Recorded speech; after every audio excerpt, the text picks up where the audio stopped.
Hi friends, ഇന്ന് നമുക്കൊരു മോര് കറി തയ്യാറാക്കിയാലോ? അതും കുമ്പളങ്ങ വെച്ചിട്ട്. നല്ല ടേസ്റ്റിയായ ഒരു മോര് കറിയാണ് കേട്ടോ. നമുക്ക് ചോറിൻ്റെ കൂടെല്ലാം കഴിക്കാൻ സൈഡ് ഡിഷായിട്ട് ഉപയോഗിക്കുന്ന ഒരു കറിയാണ്. ഇതുപോലത്തെ കറികളുണ്ടെങ്കിൽ ചോറ് തനിയെ പോവും. പ്ലേറ്റ് കാലിയാവുന്നത് അറിയേയില്ല. നല്ല ടേസ്റ്റിയാണ് കുമ്പളങ്ങ മോര് കറി. അപ്പോൾ അതെങ്ങനെ തയ്യാറാക്കാൻ നമുക്ക് നോക്കാം. അതിനു വേണ്ടി ഞാനിവിടെ ഒരു ഇങ്ങനെ കുമ്പളങ്ങ എടുത്തിട്ട് അത് തൊലിയെല്ലാം കളഞ്ഞ് അതിൻ്റെ നടുഭാഗമെല്ലാം കളഞ്ഞ് ചെറുതായി കഴുകി വൃത്തിയാക്കിയിട്ട് ചെറുതായി കട്ട് ചെയ്തെടുത്തിട്ടുണ്ട്. ഇനി നമുക്കിത് വേവിച്ചെടുക്കണം. അത് നമുക്ക് കുക്കറിൽ വേണമെങ്കിൽ വേവിച്ചെടുക്കാം, അതല്ല ഇതുപോലെ ഒരു പാത്രത്തിലാണ് വേവിച്ചെടുക്കുന്നുണ്ടെങ്കിൽ അങ്ങനെയും വേവിച്ചെടുക്കാം. ഞാൻ ഇതേപോലെ ഒരു പാത്രത്തിലാണ് വേവിച്ചെടുക്കുന്നത്. വേകാൻ ആവശ്യമായ വെള്ളവും ചേർത്ത് കുറച്ച് ഉപ്പ്, ആവശ്യത്തിന് ഉപ്പും കൂടി ചേർത്തിട്ട് ഇത് നമുക്ക് വേവിച്ചെടുക്കാം. കുമ്പളങ്ങ ഇവിടെ നിന്ന് വേവട്ടെ കേട്ടോ. അപ്പോഴേക്ക് നമുക്ക് അതിനാവശ്യമായ തേങ്ങ ഒന്ന് ചിരവിയെടുത്തിട്ട് വരാം. ഒരു മുറി തേങ്ങ മതിയാകും.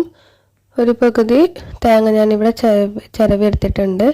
എന്നിട്ട് അതെന്ത് ചെയ്യാം, ഒരു മിക്സിയുടെ ജാറിലേക്ക് മാറ്റി കൊടുക്കാം.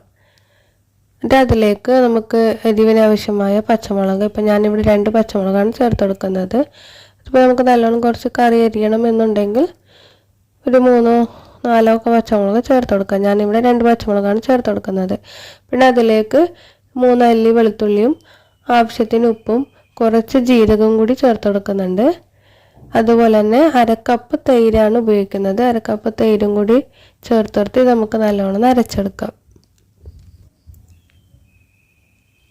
ഇനി ഈ അരപ്പ് നമ്മൾ കുമ്പളങ്ങയിലേക്ക് ഒന്ന് ഒഴിച്ചു കൊടുക്കാം. അതിന് മുമ്പ് ആദ്യം നമ്മൾ കുമ്പളങ്ങ വെന്തിനോ നോക്കണം കേട്ടോ. നല്ലോണം വെന്തതിന് ശേഷം മാത്രമേ ഇത് ചേർത്ത് കൊടുക്കാൻ പാടുള്ളൂ.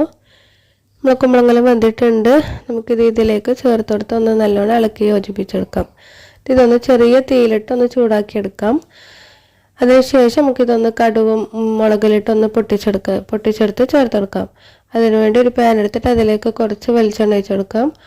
എന്നിട്ട് അതിലേക്ക് കടുകും അതുപോലെ വറ്റൽമുളകും കറിവേപ്പിലയും കൂടി ചേർത്തൊന്ന് പൊട്ടിച്ചെടുത്തതിന് ശേഷം ഇത് അതിലേക്ക് ഒഴിച്ചു കൊടുക്കാം. അപ്പോൾ ഇത്രയേ ഉള്ളൂ നമ്മളെ മോര് കറിയാക്കാൻ. ഈസി അല്ലേ? അപ്പോൾ എന്തായാലും എല്ലാവരും ഒന്ന് ട്രൈ ചെയ്ത് നോക്കണം കേട്ടോ. നല്ല ചോറിൻ്റെ കൂടെ കഴിക്കാൻ നല്ല പറ്റിയൊരു ഡിഷാണ്.